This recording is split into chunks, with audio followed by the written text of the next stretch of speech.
The sacrifice in Islam.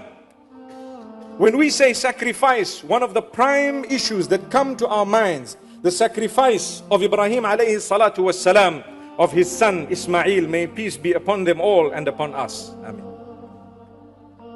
If we take a look at what happened, according to the narrations, the historic narrations and some of the ahadith of Rasulullah sallallahu alayhi wasallam, it was a dream, an instruction to a Nabi of Allah subhanahu wa ta'ala, Ibrahim alayhi salatu wassalam, to do something that pleased Allah, although it did not make sense to this man. But he knew it was coming from Allah, so whether it made sense or not was besides the point. I have to get this fulfilled because it is wahi, it is revelation, it is from Allah, it is an instruction of my maker. Here it is, and I will get this fulfilled. He was instructed to sacrifice his son. The upbringing of that particular son was such that when he spoke to the son says, "Oh my father, do as you have been instructed. You will find me being from amongst those who are patient." This was the upbringing of the child. May Allah subhanahu wa ta'ala help us to give our children similar upbringing, that when the decree of Allah is mentioned to them, they do not find it difficult to surrender to it. Today, we don't read salah and we expect our children to read salah. We don't dress appropriately and we are saddened when our children dress more indecently than us. So there are two ways, inshallah, to solve that matter. May Allah subhanahu wa ta'ala grant us solution to that. So Ibrahim alayhi salatu wassalam, when he went to fulfill the instruction of Allah subhanahu wa ta'ala, shaitan came to him. When shaitan came to him, he pelted the devil on 3 occasions according to some narrations, and later on he fulfilled the sacrifice. What we learn is so much from it. One is, every one of us is taught to engage in that sacrifice in one way or another by the will of Allah subhanahu wa ta'ala. Not because it's all about a festival of meat and it's all about enjoying eating. It's not only that, subhanallah. The celebration is upon the obedience of Allah subhanahu wa ta'ala and upon putting a knife between you and that which comes in the path of earning the pleasure of Allah subhanahu wa ta'ala. Let me give you an example. What is the point of someone sacrificing a ram at the time of Eid al-Adha, yet they have not put a knife to the adultery that they are committing for the last 10 years? What's the point? What is your sacrifice? What have you put to an end in order to achieve the pleasure of Allah subhanahu wa ta'ala from the sin that you are committing? A person lies every day, and yet they want to slaughter animals and say enjoy the meat. But brother, your sacrifice is to cut your lies. Some people speak rough to their family members. They have no way of communication. They speak to their wives or sometimes to their husbands or their children or parents or in-laws in such a rough way that they can only be pleasing the devil. Yet they will come to you at the time of Eid al-Adha. Eid Mubarak, subhanallah. Eid is not only about greeting people. No, it is a much bigger issue. It is development of yourself. You celebrate upon the fact that you have put a knife to that which was displeasing Allah subhanahu wa ta'ala, or where it came to the instruction of Allah subhanahu wa ta'ala, you made sure that come what may, you adopted that instruction. May Allah subhanahu wa ta'ala grant us goodness.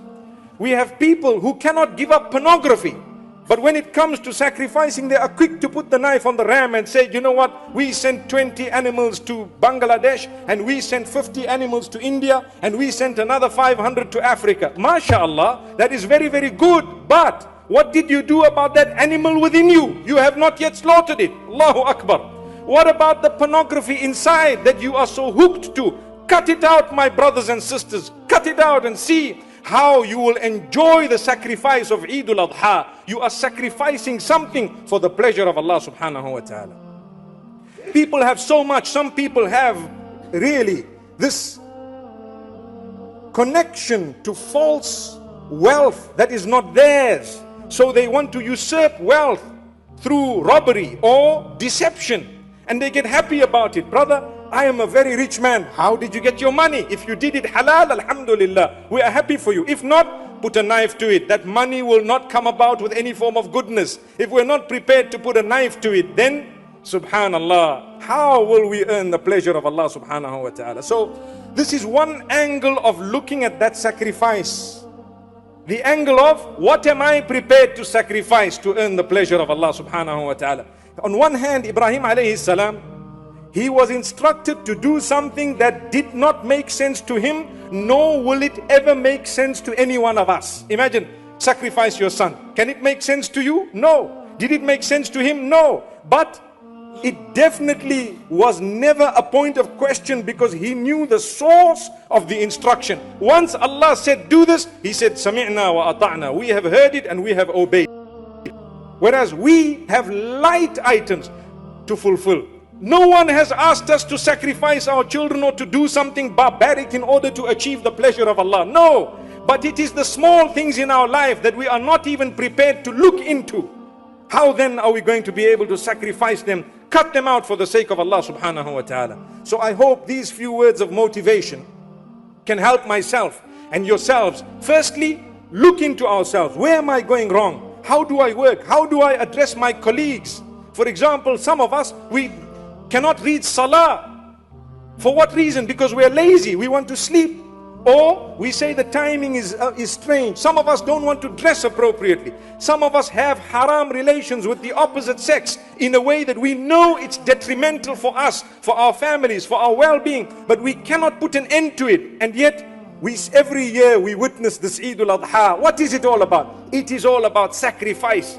It is all about cutting out that which displeases Allah subhanahu wa ta'ala and forcing yourself to do that which pleases Allah, such as your salah, your truthfulness, your dress code. Come on, we can do much better with our dress code. The way we come across one another when we enter the house of Allah, my brothers and sisters, we need to learn something. We smile at one another for the sake of Allah, because I share a shahada with you. I don't need to come into the house of Allah and look at people in such a way that my eyes are telling them, what are you doing here, brother? You are not even supposed to be here. If that is the case, where is my iman? What is the brotherhood? Subhanallah. What is the sisterhood all about? We need to make sure people feel like part of one family. That is what the ummah is all about. We will have differences and we will always have differences. But my brothers and sisters, remember, those differences to be discussed with knowledge and to be discussed in a way that it is felt that my intention deep down is not to condemn people, but rather to educate them, to come closer to what is right. And to do so, it might take long. It's a lot of effort and energy required, dedication and strategy, so much. But we are impatient, my brothers and sisters. It's either my way or the highway, as they say. May Allah subhanahu wa ta'ala protect us. Brothers and sisters, two things were mentioned in today's talk, and I hope we can remember this. Number one, it is important for us to realize the tests of Allah subhanahu wa ta'ala. We will never get what we want in this world, because Allah has kept a paradise where we will be getting what we want. Expect tests in your life.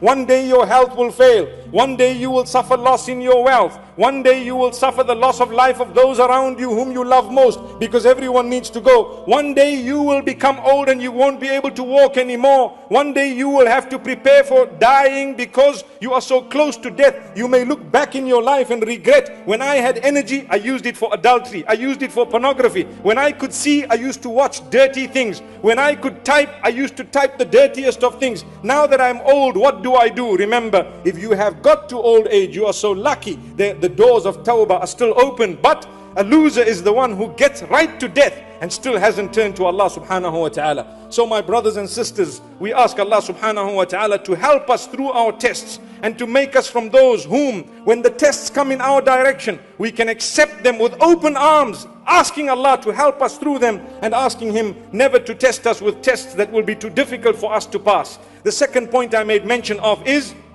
to learn from the sacrifice of Ibrahim alayhi salatu wasalam, that if he could put a knife to something in order to please Allah subhanahu wa ta'ala, it was replaced with a ram. As we know, we should learn that what we have been asked to do is far easier. It is far lighter. Yet we find ourselves dilly-dallying. We find ourselves dwindling We cannot even sacrifice minor things in order to please Allah subhanahu wa ta'ala. I hope and I pray we can become better people, and I hope and I pray we can become assets to our communities, our societies, starting with our own families and family members. May Allah subhanahu wa ta'ala bless us